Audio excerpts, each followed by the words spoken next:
ধামাকা এবং interesting twist নিয়ে আসতে চলেছে দুনিয়া টাকার গোলাম নাটকের ২০ নম্বর পর্বটি। এই ২০ নম্বর পর্বে আপনারা দেখতে পাবেন মির্জা বাড়ির প্রতিটি সদস্যর মুখোমুখি হতে যাবে এবার শেহজাদ খান। ব্যাংক থেকে সমস্ত ঝামেলা মিটিয়ে শেহজাদ খান সরাসরি চলে যাবে মির্জা বাড়িতে, কারণ ঋতুর কাছ থেকে শেহজাদ খান কিছু সময় চেয়ে নিয়েছিলেন এবং ঋতুকে কোনো একটা সিদ্ধান্ত জানানোর জন্যই শেহজাদ খান চলে যাবে মির্জা বাড়িতে। এবার কি তাহলে শেহজাদ খান মির্জা বাড়িতে গিয়ে ঋতুকে দ্বিতীয় বউ হিসাবে মেনে নিয়ে খান বাড়িতে নিয়ে আসবে, নাকি ঋতুর কাছে সমস্ত ভুলের জন্য ক্ষমা চাইবে শেহজাদ খান? চলুন সম্পূর্ণ বিস্তারিত জেনে নেওয়া যাক আজকের এই ভিডিওর মাধ্যমে। শুরুতেই আপনাদেরকে জানিয়ে দিতে চাই, দুনিয়া টাকার গোলাম নাটকের ২০ নম্বর পর্বটি আপলোড করা হবে আগামী বৃহস্পতিবার ঠিক দুপুর ১২টায়, শুধুমাত্র প্রাঙ্কিং এন্টারটেনমেন্ট ইউটিউব চ্যানেলে। এবার চলে যাচ্ছি গল্পের মূল কথাতে। শেহজাদ খান যখন ব্যাংক থেকে সমস্ত ঝামেলা মিটিয়ে ঋতুর বাড়িতে চলে যায়, তখন ঋতুর কাছে গিয়ে হাত জোর করে ক্ষমা চায় শেহজাদ খান।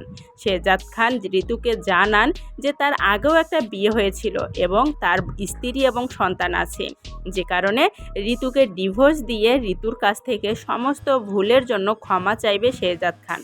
কিন্তু ঋতু যেন কিছুতেই শেহজাদ খানের কথা মানবে না, কারণ রীতিমতো ঋতুও শেহজাদ খানকে ভালোবেসে ফেলেছে গোলাম হিসাবে। কিন্তু গোলাম তো আর আগের গোলাম নাই, সে তো এখন শেহজাদ খান হয়ে গেছে, যে কারণে ঋতুর কাছে ক্ষমা চাইবে শেহজাদ খান। অপরদিকে মির্জা বাড়িতে ঋতুর বাবা মার সামনে যখন ফাতেমা এবং ফিহার কথা তুলবে শেহজাদ খান, তখন যেন তারা চমকে যাবে এবং সেখানে হয়তো ফাতেমা এবং রিশাদকে নিয়েও কোনো কথা উঠতে পারে।